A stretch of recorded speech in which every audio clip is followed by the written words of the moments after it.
Chapter 14 Norbert the Norwegian Ridgeback. Quirrell, however, must have been braver than they'd thought. In the weeks that followed, he did seem to be getting paler and thinner, but it didn't look as though he'd cracked yet. Every time they passed the third-floor corridor, Harry, Ron, and Hermione would press their ears to the door to check that Fluffy was still growling inside. Snape was sweeping about in his usual bad temper, which surely meant that the stone was still safe. Whenever Harry passed Quirrell these days, he gave him an encouraging sort of smile, and Ron had started telling people off for laughing at Quirrell's stutter. Hermione, however, had more on her mind than the Philosopher's Stone. She had started drawing up revision timetables and color-coding all her notes. Harry and Ron wouldn't have minded, but she kept nagging them to do the same. "Hermione, the exams are ages away." 10 weeks, Hermione snapped. "That's not ages, that's like a second to Nicholas Flamel." "But we're not 600 years old," Ron reminded her. "Anyway, what are you revising for? You already know it all." "What am I revising for?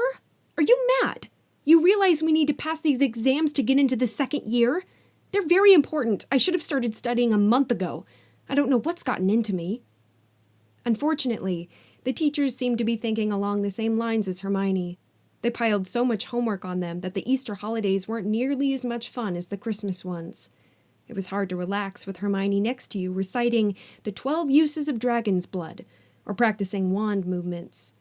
Moaning and yawning, Harry and Ron spent most of their free time in the library with her, trying to get through all their extra work. "I'll never remember this," Ron burst out one afternoon, throwing down his quill and looking longingly out of the library window. It was the first really fine day they'd had in months. The sky was a clear, forget-me-not blue, and there was a feeling in the air of summer coming. Harry, who was looking up Dittany in 1,000 magical herbs and fungi, didn't look up until he heard Ron say, "Hagrid, what are you doing in the library?" Hagrid shuffled into view, hiding something behind his back. He looked very out of place in his moleskin overcoat. "Just looking," he said in a shifty voice that got their interest at once. "And what are you lot up to?" He looked suddenly suspicious. "You're not still looking for Nicholas Flamel, are you?" "Oh, we found out who he is ages ago," said Ron impressively. "And we know what that dog's guarding. It's a philosopher's Shh! Hagrid looked around quickly to see if anyone was listening. "Don't go shouting about it. What's the matter with you?" "There are a few things we wanted to ask you, as a matter of fact," said Harry. "About what's guarding the stone apart from Fluffy." "Shh!" said Hagrid again. "Listen, come and see me later. I'm not promising I'll tell you anything, mind. But don't go rabbiting about it in here. Students aren't supposed to know. They'll think I've told you." "See you later, then," said Harry. Hagrid shuffled off. "What was he hiding behind his back?" said Hermione thoughtfully. "Do you think it had anything to do with the stone?" "I'm going to see what section he was in," said Ron, who'd had enough of working. He came back a minute later with a pile of books in his arms and slammed them down on the table. "Dragons!" he whispered. "Hagrid was looking up stuff about dragons. Look at these. Dragon species of Great Britain and Ireland, from egg to inferno, a dragon keeper's guide." "Hagrid's always wanted a dragon. He told me so the first time I ever met him," said Harry. "But it's against our laws," said Ron. "Dragon breeding was outlawed by the Warlocks Convention of 1709. Everyone knows that. It's hard to stop muggles noticing us if we're keeping dragons in the back garden. Anyway, you can't tame dragons. It's dangerous. You should see the burns Charlie's got off wild ones in Romania." "But there aren't wild dragons in Britain?" said Harry. "Of course there are," said Ron. "Common Welsh green and Hebridean blacks. The Ministry of Magic has a job hushing them up, I can tell you. Our lot have to keep putting spells on muggles who've spotted them to make them forget." "So what on earth's Hagrid up to?" said Hermione. When they knocked on the door of the gamekeeper's hut an hour later, they were surprised to see that all the curtains were closed. Hagrid called, "Who is it?" before he let them in, and then shut the door quickly behind them. It was stiflingly hot inside. Even though it was such a warm day, there was a blazing fire in the grate. Hagrid made them tea and offered them stoat sandwiches, which they refused. "So, you wanted to ask me something?" "Yes," said Harry. There was no point beating about the bush. "We were wondering if you could tell us what's guarding the Philosopher's Stone apart from Fluffy." Hagrid frowned at him. "Of course I can't," he said. "Number 1, I don't know myself. Number 2, you know too much already, so I wouldn't tell you if I could. That stone's here for a good reason. It was almost stolen out of Gringotts. I suppose you've worked that out and all. Beats me how you even know about Fluffy." "Oh, come on, Hagrid. You might not want to tell us, but you do know. You know everything that goes on around here," said Hermione in a warm, flattering voice. Hagrid's beard twitched, and they could tell he was smiling. "We only wondered who had done the guarding, really," Hermione went on. "We wondered who Dumbledore had trusted enough to help him, apart from you." Hagrid's chest swelled at these last words. Harry and Ron beamed at Hermione. "Well, I don't suppose it could hurt to tell you that. Let's see. He borrowed Fluffy from me. Then some of the teachers did enchantments. Professor Stout, Professor Flitwick, Professor McGonagall. He ticked them off his fingers. Professor Quirrell and Dumbledore himself did something, of course. Hang on, I've forgotten someone. Oh yeah, Professor Snape." "Snape?" "Yeah. You're not still on about that, are you? Look, Snape helped protect the stone. He's not about to steal it." Harry knew Ron and Hermione were thinking the same as he was.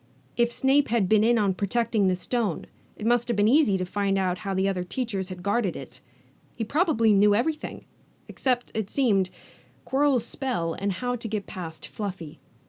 "You're the only one who knows how to get past Fluffy, aren't you, Hagrid?" said Harry anxiously. "And you wouldn't tell anyone, would you? Not even one of the teachers?" "Not a soul knows except me and Dumbledore," said Hagrid proudly. "Well, that's something," Harry muttered to the others. "Hagrid, can we have a window open? I'm boiling." "Can't, Harry. Sorry," said Hagrid. Harry noticed him glance at the fire. Harry looked at it too.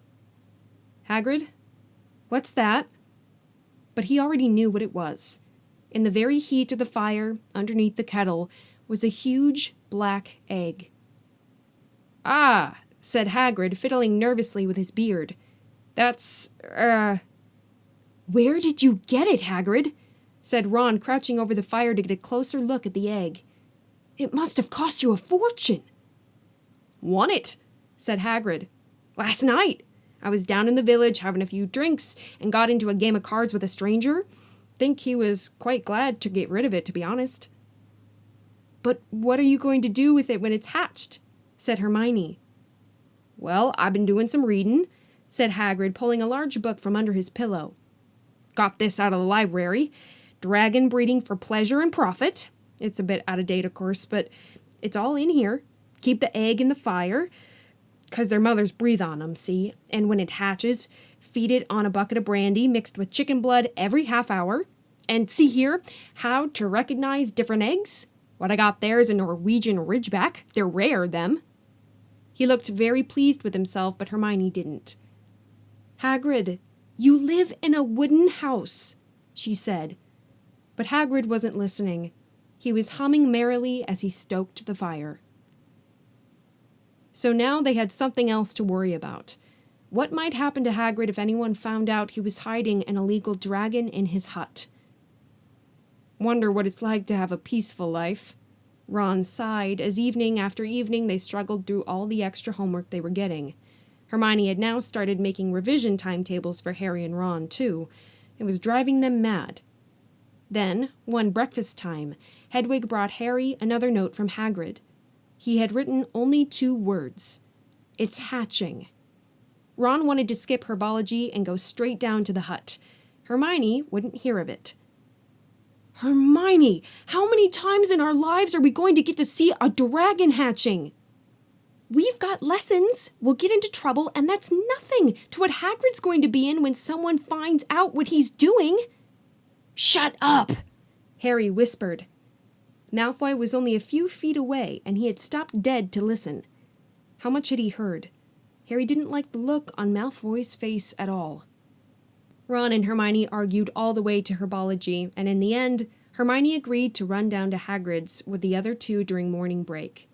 When the bell sounded from the castle at the end of their lesson, the three of them dropped their trowels at once and hurried through the grounds to the edge of the forest. Hagrid greeting them, looking flushed and excited.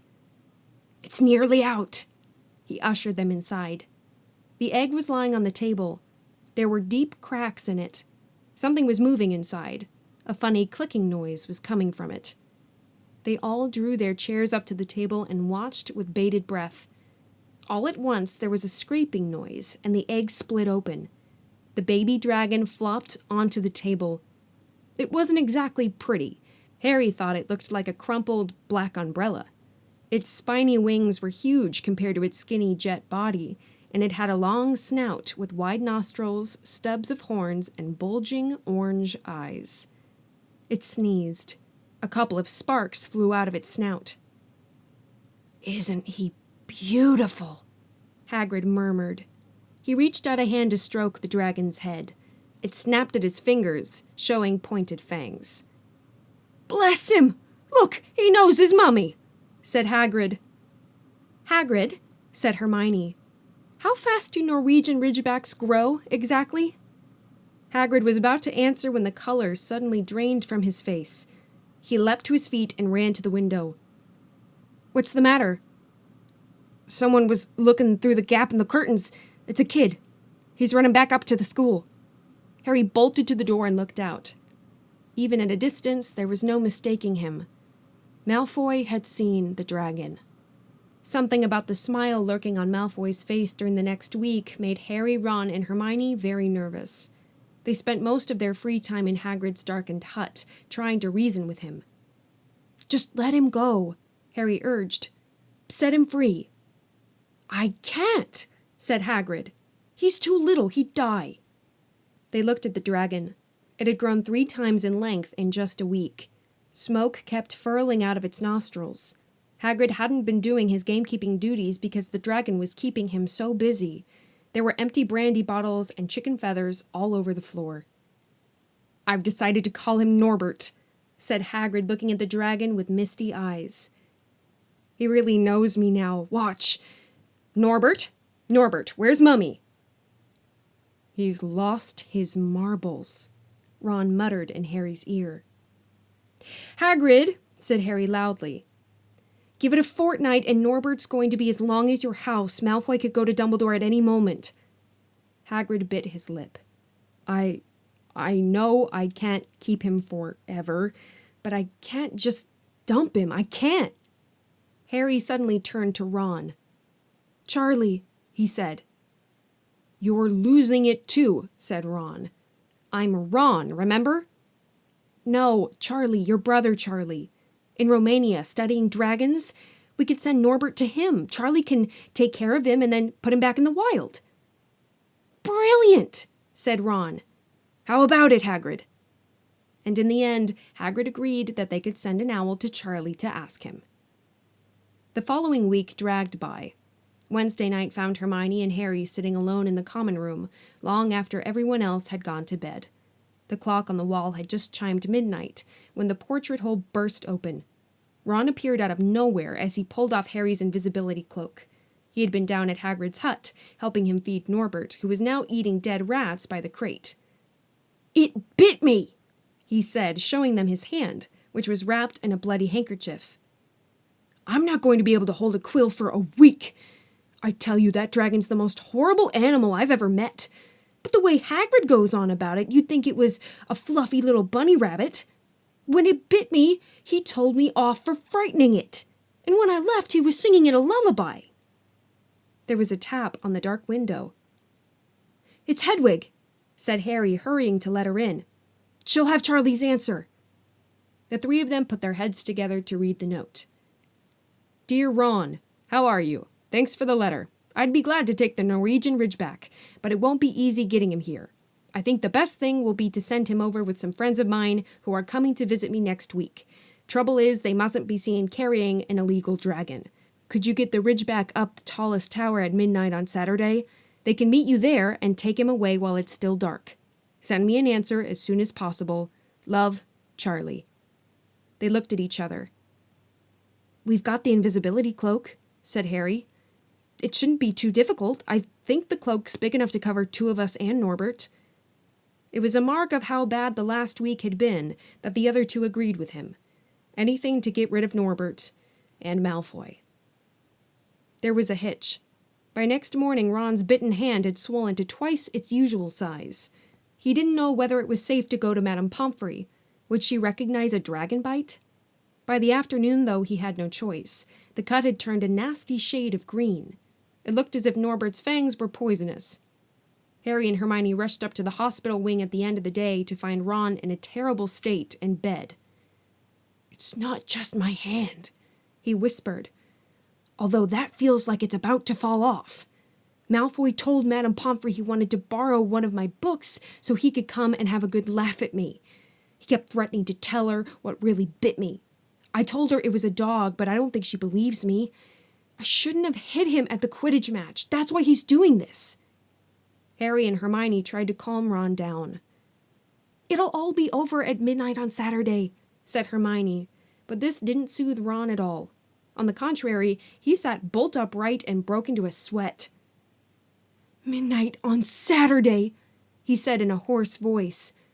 Oh no, I've just remembered. Charlie's letter was in that book Malfoy took. He's going to know we're getting rid of Norbert." Harry and Hermione didn't get a chance to answer. Madame Pomfrey came over at that moment and made them leave, saying Ron needed sleep. "It's too late to change the plan now," Harry told Hermione. "We haven't got time to send Charlie another owl, and this could be our only chance to get rid of Norbert. We'll have to risk it. And we have got the invisibility cloak. Malfoy doesn't know about that." They found Fang the boarhound sitting outside with a bandaged tail when they went to tell Hagrid, who opened a window to talk to them. "I won't let you in," he puffed. "Norbert's at a tricky stage. Nothing I can't handle." When they told him about Charlie's letter, his eyes filled with tears, although that might have been because Norbert had just bitten him on the leg. "Ah! It's all right, he only got my boot. Just playing, he's only a baby after all." The baby banged its tail on the wall, making the windows rattle. Harry and Hermione walked back to the castle, feeling Saturday couldn't come quickly enough. They would have felt sorry for Hagrid when the time came for him to say goodbye to Norbert, if they hadn't been so worried about what they had to do. It was a very dark, cloudy night, and they were a bit late arriving at Hagrid's hut because they'd had to wait for Peeves to get out of their way in the entrance hall, where he'd been playing tennis against the wall. Hagrid had Norbert packaged and ready in a large crate. "He's got lots of rats and some brandy for the journey," said Hagrid in a muffled voice. "And I've packed his teddy bear in case he gets lonely." From inside the crate came ripping noises that sounded to Harry as though Teddy was having his head torn off. "Bye-bye, Norbert," Hagrid sobbed, as Harry and Hermione covered the crate with the invisibility cloak and stepped underneath it themselves. "Mummy will never forget you." How they managed to get the crate back up to the castle, they never knew. Midnight ticked nearer as they heaved Norbert up the marble staircase in the entrance hall and along the dark corridors. Up another staircase, then another. Even one of Harry's shortcuts didn't make the work much easier. "Nearly there," Harry panted as they reached the corridor beneath the tallest tower. Then a sudden movement ahead of them made them almost drop the crate. Forgetting that they were already invisible, they shrank into the shadows, staring at the dark outlines of two people grappling with each other 10 feet away. A lamp flared. Professor McGonagall, in a tartan dressing gown and a hairnet, had Malfoy by the ear. "Detention!" she shouted. "And 20 points from Slytherin! Wandering around in the middle of the night, how dare you!" "You don't understand, Professor. Harry Potter's coming. He's got a dragon." "What? Utter rubbish. How dare you tell such lies? Come on. I shall see Professor Snape about you, Malfoy." The steep spiral staircase up to the top of the tower seemed the easiest thing in the world after that. Not until they'd stepped out into the cold night air did they throw off the cloak, glad to be able to breathe properly again. Hermione did a sort of jig. Malfoy's got detention! I could sing! Don't, Harry advised her. Chuckling about Malfoy, they waited, Norbert thrashing about in his crate. About 10 minutes later, 4 broomsticks came swooping down out of the darkness. Charlie's friends were a cheery lot. They showed Harry and Hermione the harness they'd rigged up so they could suspend Norbert between them. They all helped buckle Norbert safely into it, and then Harry and Hermione shook hands with the others and thanked them very much. At last, Norbert was gone. They slipped back down the spiral staircase, their hearts as light as their hands, now that Norbert was off them. No more dragon, Malfoy in detention. What could spoil their happiness? The answer to that was waiting at the foot of the stairs. As they stepped into the corridor, Filch's face loomed suddenly out of the darkness. Well, he whispered. We are in trouble. They'd left the invisibility cloak on top of the tower.